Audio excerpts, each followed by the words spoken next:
So Elizabeth, I've decorated this home in Sienna Reserve for all of the town and countries. I've done the flooring and the countertops, but now we're at Trimscaping. This is the best part, Kayla. We have some big decisions to make because this is really what's going to give this home its identity. Okay, well, how about Baseboard? Would that work on your new one? Ooh, I like it. Maybe for this house or maybe one of the next ones too. I think we're going to stick with Craftsman, right? Close, I found this amazing box of trim. What about this OG profile? I'll try that. How about the ones with reed on it? No, not the reed. Okay, what No. about maybe a three-piece crown built up? We definitely want crown mold. Okay, yeah, that's good. Hey, what about this backband piece that can go on that I like OG? backbend. That like really Okay, good guys, my character. favorite, Dentile. Not in this Dentile? house. All right. No. Hey girls, as we think about trim, also the color of the trim is very, very important. What about one of these new colors in the house? We I might take them consider into this. consideration. This is one of my Really? You trim like it? colors in there. Yeah. We could play around with that. For All sure. All right, hey, I know it's a little old-fashioned here, but what about some egg and dark? Can we fit that in there? I like that. I don't think we're going in with this it. one. It just doesn't fit the character very And well. I have one more. This is a 5-panel, and we have 250 more doors out there if you don't like this I one. like something like that. That's a Would great really be choice. nice. Okay. Yeah. This is getting really, really confusing, but I think this is going to be an amazing show. I think so too. We have a lot of things here to help with our empty box syndrome and really fill it up and give this home some character. Good job. All right.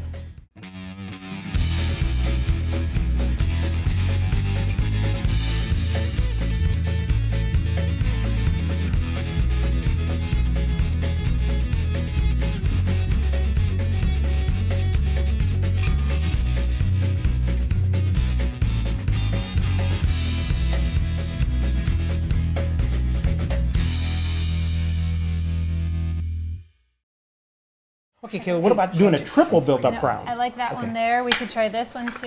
You know, Got it. Trimscaping is so important. It makes a huge difference in the houses, and a lot of people like to go in and they'll notice it, but they don't know why the houses feel different. But it really makes a big difference. Why don't you start the show?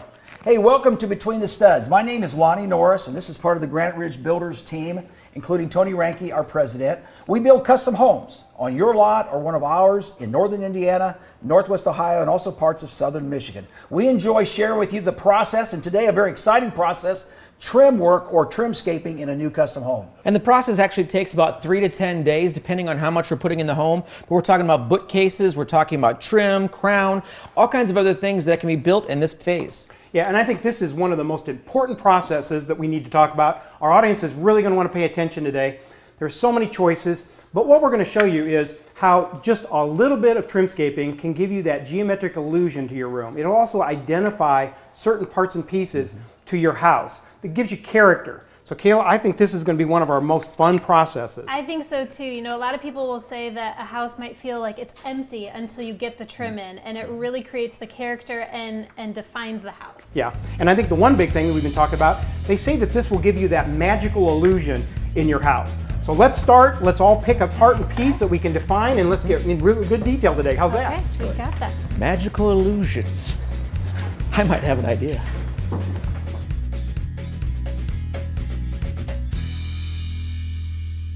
We could do that one there. I like that one. Yeah, that one would work too.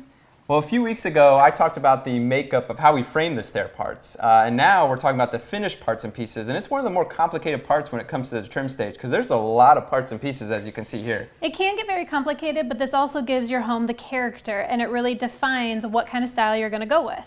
Yeah, staircases in general are one of my favorite parts. Maybe let's talk about balusters and balustrades back here first. Okay, so the balustrade is actually the entire system itself. But then if you want a baluster, we're talking about just the individual pieces right here. Okay, now we got a couple different options here. What do you call these here? These ones we just call a Craftsman or just a square style. Like a 2x2. A 2x2 square. Yep, and then this here, what's this? We just say square top and bottom, a little bit more of a colonial style. So this is actually what we call a turn spindle, correct? It is. Now you see here we also have two different kinds of styles when it comes to the paint or stain. Typically, for all of our stair parts, if we stain it, we choose an oak wood. Now, an oak wood is going to be quite a bit harder, and so a lot of times it'll hold up better to denting and high traffic. Now, if someone wants it painted, we usually pick poplar because painted is a smoother wood style, so you don't see that grain popping out of the paint, and it is a little bit of a cleaner look. Okay, now since we're here, let's talk about the minimum and maximum of the treads and then the risers. Okay. So when you're talking about the tread itself, the minimum it has to be is 10 inches deep. So obviously it gives you a lot of room to plant your foot when you're walking up it. Then the riser, the maximum it can be a 7 3/4 inch. That way you don't get one that's too tall, might trip over it. And those have to be consistent as you go through. And then the actual handrail has to be anywhere between 34 and 38 inches off of the step. So then speaking of the treads, there's a bit of a difference of what you could do when it comes to carpet and how to finish that. You could do a waterfall or a bullnose. We prefer the bullnose. It gives it a nice accent here, and it'll come out a little bit farther and actually make your tread a little bit deeper instead of just a sharp cutoff. It's a little bit awkward, and you catch your foot on that even. Yeah, and a waterfall would just be once it gets to the tread and it drops straight down to the next step. Exactly. Yeah, a lot of people at home might have that, but like I said, we do all bullnose on ours. Yes, and each carpet piece actually has to be cut individual for each bullnose, so it's a lot of time, but much more worth it. Okay, well now let's move on to, we talked about the balusters or the spindles. Now we got a couple other options around here. Maybe highlight what's here. You know, there's so many options when it comes to spindles. A lot of things that people like are the wrought iron. You could do a solid wrought iron or a hollow wrought iron, and I definitely recommend the hollow. It's a lot less expensive. It doesn't compromise the integrity of the stairs, and so that way you can save a little bit of money but still have a great look. So if you want to take a look, it's a lot lighter, but you have all of these kinds of style options just like the solid as well.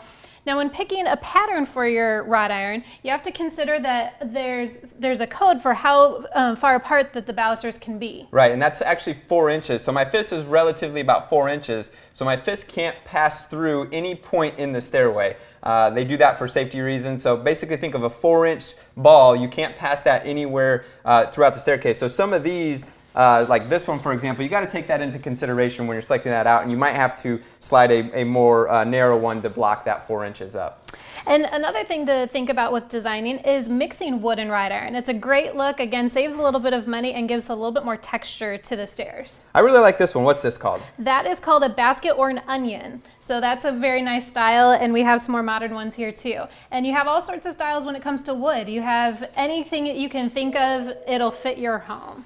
Okay, Kayla, now we've mentioned the spindles. Let's work our way up. Now we have the handrail. All right. What are our handrails typically made out of? Typically those are oak because a lot of times people will stain that, again, just for traffic. That way it doesn't get too dirty if you would pick a white paint or something. Okay, now there's certain codes with those too, and you got to be careful. You have to have an area where your hand can actually grasp. So depending on the profile, that routed groove in there may be at a different area. For example, this one here wouldn't pass code because there's no way for it to grab. If you start to fall, you can't grab, your hand will slip right over the top. Exactly. Okay, now the handrail dies into something at the end of the stair. It does. What would you call that? So these are newel posts, and again, so many different options for your newel posts, and there's a certain style that would probably fit your home, but you have your box newels, you have your turnout volutes, and those are, again, so many different options to look at. Now, when it comes to the newel posts, you can either have a handrail that dies into the newel or goes over the top. You want to say a little bit about that? Yep, so like I just mentioned with the turnout volute, you'll recognize a stair parts that, or a stair system that is over the post or post to post. Over the post is very popular in the old movies where you see people sliding down the stairs all the way off the end. You'll usually see a turnout volute on the end. It's kind of a little curly Q there, down there. And then you have your post to post, which is typically what you see now more days, where there's a post at the top and a post at the bottom for the handrail to die into. Yeah, very good tip.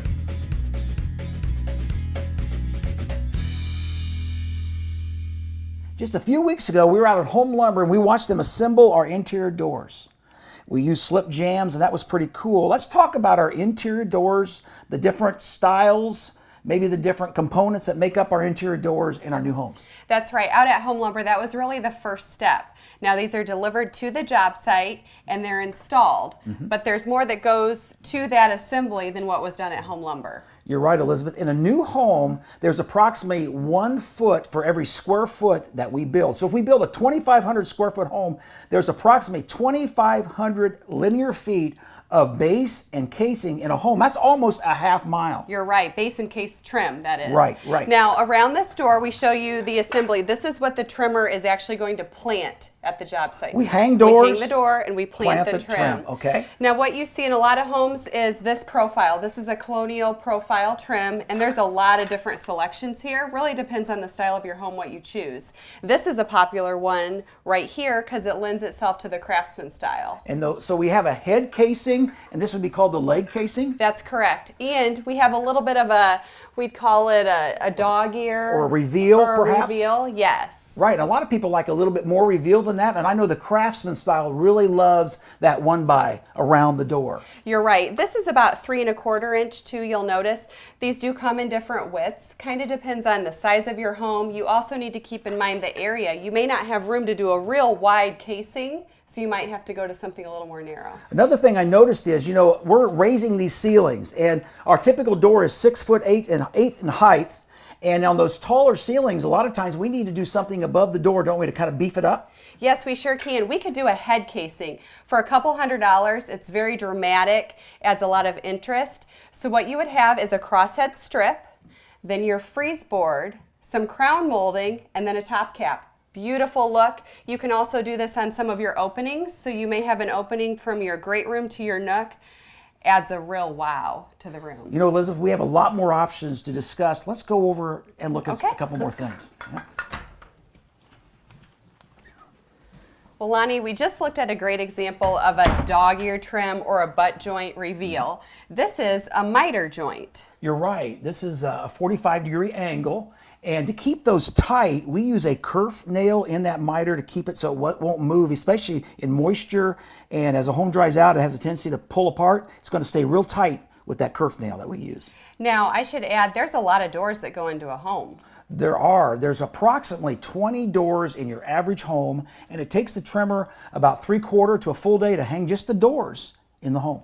Now, on this particular trim here, we have an additional piece that's been added to the casing, and this is called back banding. Right, Elizabeth, we often use this not only around the door, but also on top of the base. We build up the base. It's a great accent, and I've seen some people do it maybe throughout their main living area and not in the bedrooms. Just a great way for a few $100s to add a little bit of extra. A lot of things to think about when it comes to hanging the doors and planning the trim.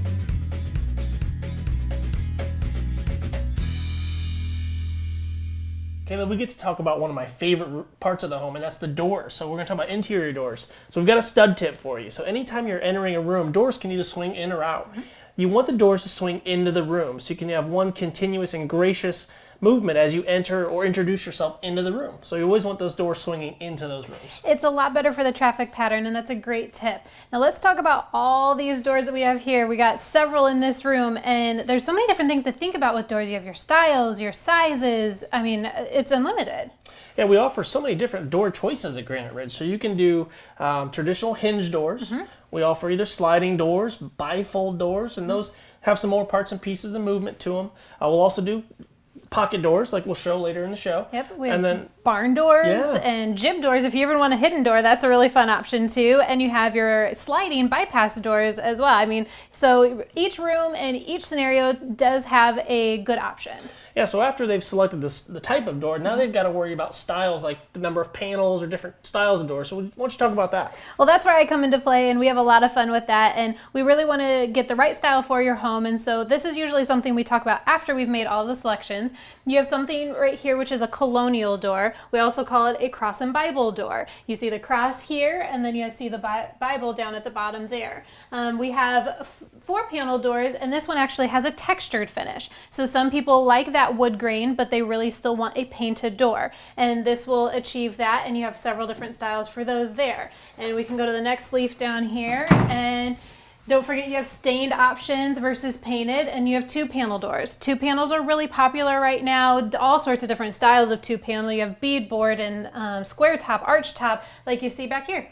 And if they get into the stained doors, then they got to make a choice on the species of wood, whether they want oak, maybe they want pine or poplar. Exactly. Now, why is it so important for us to talk about also the heights of doors and the thickness of doors? I mean, you have 6 foot 8 inches is the typical height for a door, and you have 1 3/8 inch thick for the thickness of that.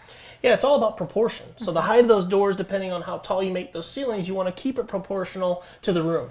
And for the rooms that you have taller ceilings, you might want to consider more head casing on top of your doors to really dress it up and create a little bit more height on that. And you know, right now with grander entries and front doors, we're even seeing 8-foot tall doors in some areas. And some people are doing taller doors on the interior based on the importance of the rooms. So sometimes as you open into a great room, you want to see a taller, more inviting, grand door in that space. Exactly. And we talk about all these sorts of panels that you have options for. You also have a lot of glass options. You know, a lot of people like to dress up the pantry doors now, whether that just be a neat color, some chalkboard, or you can do some glass. We have etched designs for pantry doors. You have den doors that a lot of times that's glass. You can do a bevel, which is a lot easier for cleaning. Or if you want to go that traditional look, you have the wood grills. And my favorite option right now is doing a glass transom above an entry door, where you could do a pocket with that, or you could still do a regular swinging door, but that makes a huge grand entrance either to a sunroom or an office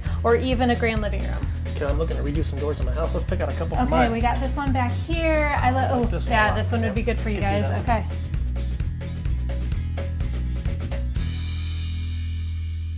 When we're talking about trimscaping, one of the more exciting ones and my favorite is wainscoting and wall paneling. I agree. This is really an inexpensive way to set your home apart. For example, in a foyer, you could do some extra wall trim there. It could be some picture panel on the wall, you could do beadboard or some other application. This could cost maybe $1,500 to $3,000 and really make a statement. It definitely adds value to your home. And we have a lot of things to consider with wainscoting. One would be the pattern and the other would be the height. You definitely want to think about the height. Traditionally it used to be was about 3 foot tall or so, especially if you're in a dining room and you have your chair rail around that height.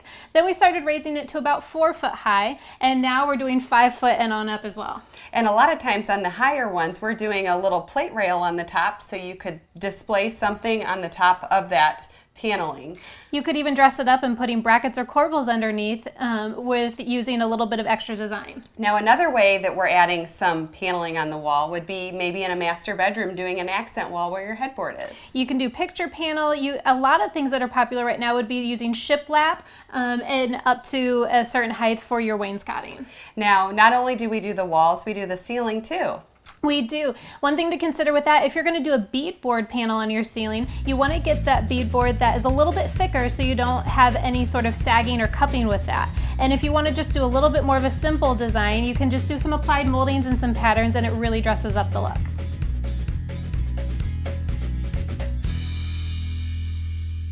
You know, Luke, another important consideration in a home when it comes to trim is crown molding, or what we sometimes call floating crown. Yeah, now crown molding, where does that get installed, Lonnie, typically? We would install it typically at the cornice, which is basically where the wall and the ceiling come together. Right, now you mentioned the word cornice. That goes into Greek architecture. They were big into the crown, and they actually had the cornice, which was the top piece, Okay. then the frieze, and then the architrave, which was out the bottom, finished off the bottom. Okay, and you got an example of what we call build up. Show me what that Yeah, means. so this would be taking 3 separate pieces and building up a crown. Now, this would be installed up towards the ceiling, so that's your cornice. Okay. And then you got your crown piece here in the middle, which is your frieze, and then this piece here is your architrave, and that gives it a nice thick look for those real tall ceilings. Sometimes we eliminate the frieze and we paint that area. It looks like wood, and it's a really inexpensive way to really make that room pop. Yeah. Now, Lonnie, what are some other options that are available? This would be a simple crown molding, and again, you apply it up there in the cornice, and for $3 or $4 a running foot, or maybe $300 or $400 in a room, you could add that particular one we call OG. OG, it's got that gentle S curve. Gentle S curve, right. Now we got another example right behind us. What do you call that? This is a dentil mold, which is very pretty and very popular, especially sometimes below that fireplace or on the fireplace. Yeah, well, you just mentioned it. Crown doesn't only go in the corner between the ceiling and the wall. It also goes on your fireplace mantles, like you just mentioned, as well as on top of your cabinets. Right. Just for a few $100s, you can experiment and use some of these products that are really going to make a room beautiful and pop. Yeah, and we got a lot of options here at our showroom. Sure do.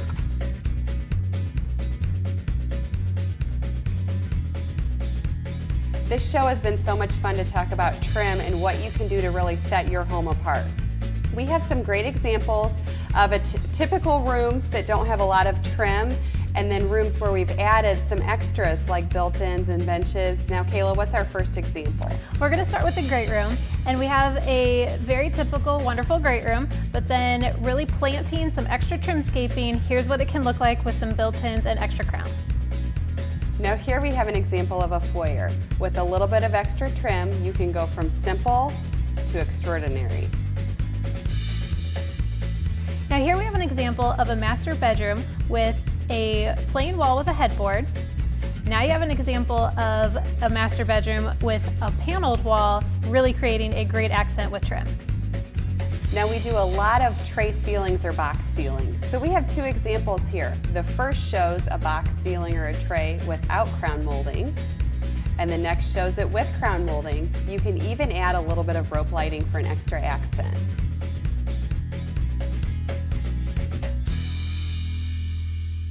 So as we've been talking about trying to solve the problem of the empty box syndrome, one of the ways that we do it most effectively and most beautifully here at Granite Ridge is with Sealingscaping. Yeah, Sealingscaping is a term that we've kind of coined here at Granite Ridge as a way to dress up that ceiling and add some jewelry to the ceiling of the home. So a lot of our viewers may have the old popcorn ceiling like you'll see in the image behind us here, which was around for quite some time. So now we've evolved that into doing more of what we call a Spanish laced ceiling. So we've got some images of that. Sometimes we'll even do just a flat painted ceiling as opposed to doing lace or the popcorn.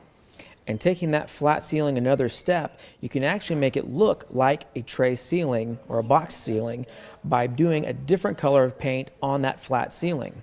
And of course then that would lead us to one of our most traditional is just a box tray, which is a great option that makes any room feel much larger. And then of course the takes on that we do quite frequently are going to be the floating crown or just crown molding in general. And with those two options, you can really make the Sealingscape really start to stand out. Yeah, a lot of folks in the audience may have what we call a vaulted ceiling or cathedral ceiling.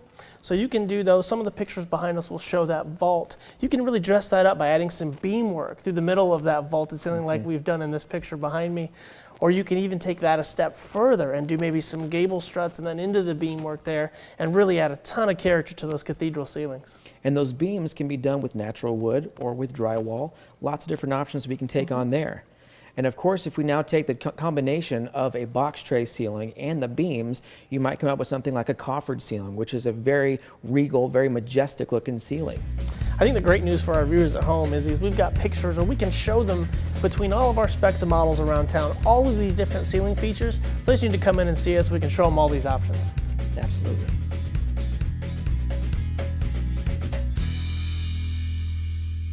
One of the things that people don't realize is that a trimmer can actually be a big help inside the home as you're coming up with solutions for your storage. Yeah, one of the big items that our trimmers are building on site now is these amazing locker systems. We're doing them in mud rooms, we're doing them in entryways. You can do these a lot of different ways. You can do different sizes, you can do painted, stained, you can do nice bead work in here. The other thing people are doing is even adding bench storage underneath here at the bottom. And that bench storage can actually travel into another room as well. We see it a lot of times when we're doing built-ins in a living room where they've got benches now to put things, make it a window seat, lots of different solutions with those benches. And again, you can take them in one other room. That's actually the closet. Yeah, I feel like, Izzy, right now all of our clients are talking about how do I maximize my storage solution in my closets. So we've got organizer shelving with banks of shoe racks. You can put really anything you want in that closet, and that trimmer can take care of those needs for our buyers. One of the fastest growing trends in trim has got to be the barn door. There's tons of different styles. You can use these almost anywhere in the home. We're putting them in master closets, laundry rooms, even dens.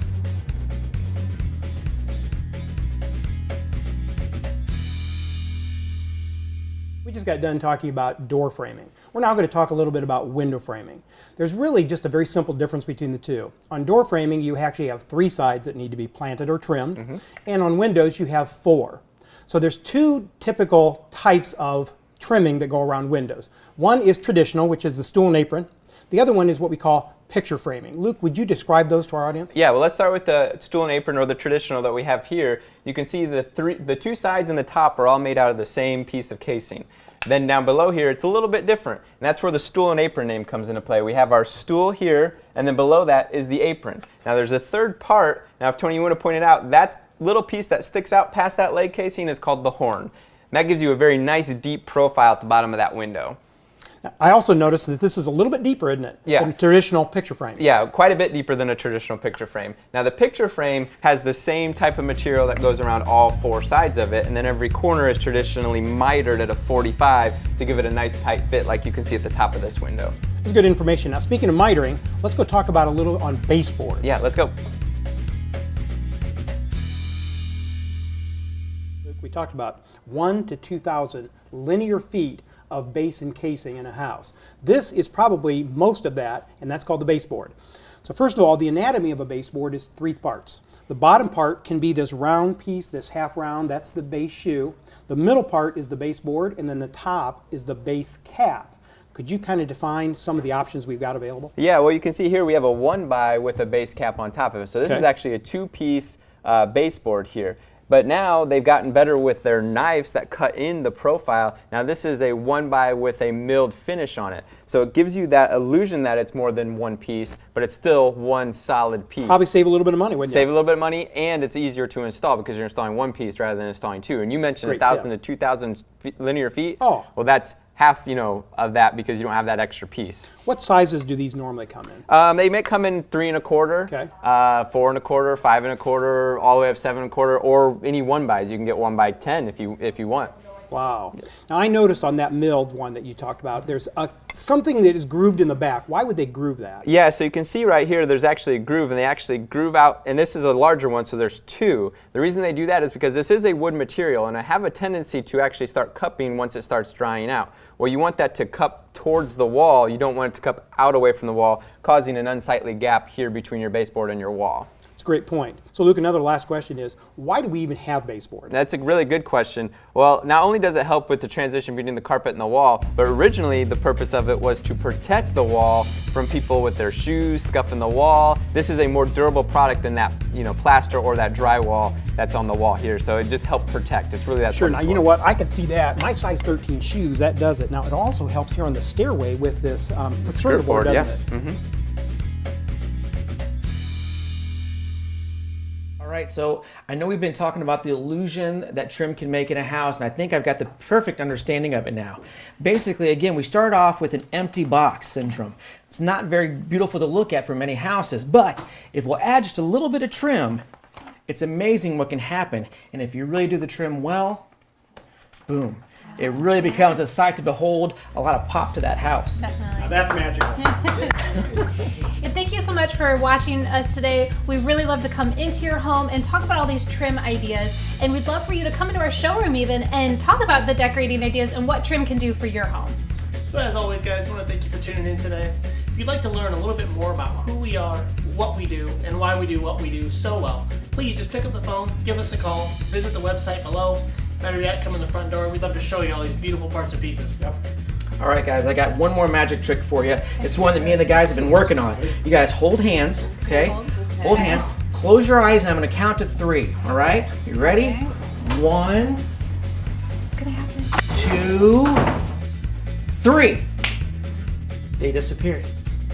Wow. Isn't that impressive? I've been working like for weeks on that one. That, you'll have to tell me how you did that. Trade secrets, I can't tell you. Okay. When talking about trimscaping, one of my favorite items is wall paneling and wainscoting. There's some great ideas here, Kayla. Oh, sorry. What was wrong with that? I guess I didn't think that you were going to get your line and I wasn't ready. Thanks for your confidence. Okay. I'll get it. Okay. We got 3 ropes, different length. You want to check those out. Make sure that we're using genuine rope here. There's nothing funny about it. I didn't know I was going to. New assistant. I figured it out, Jay. Switch! No matter if you're using a little trim or a lot of trim, one way or the other, you don't produce. Try that again. He was shaking. That's all, folks. Izzy, this is the way to do it. No, I was not. That's all, folks. I knew that was going to happen. There it is.